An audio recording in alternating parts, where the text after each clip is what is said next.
glucose level is a phrase diabetics know all too well, as maintaining normal glucose levels becomes a consistent part of their everyday life.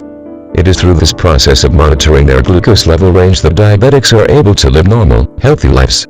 An inconsistent blood glucose level can cause complications such as hypoglycemia, hyperglycemia, and other serious issues. For this reason, it is imperative that all diabetics know the causes of fluctuating blood sugar level. The first and most obvious is food.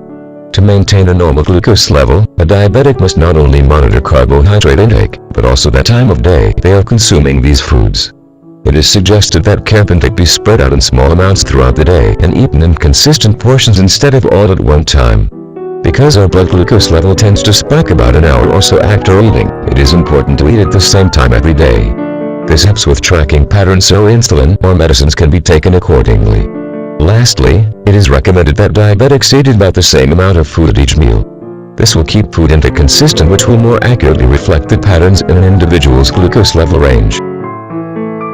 Another factor affecting the body's glucose level is medication.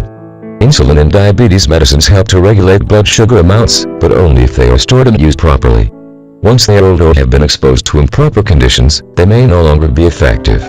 It is also important to check with your doctor before taking any medicines, even if they are just over-the-counter treatments. Many of these contain ingredients that cause drastic spikes or crashes in blood glucose levels, resulting in serious complications. Sickness is another area of concern for diabetics. As the body fights off an infection, hormones can cause blood sugar levels to rise, creating fluctuations. It is important during any time of illness for a diabetic to try to eat normally and to continue taking all diabetes medications. If the individual is unable to eat, they should seek medical advice immediately, as continuing with diabetes medications could cause hypoglycemia. These are some key factors in learning to stabilize the body's glucose level. Learn more at glucose-level.net.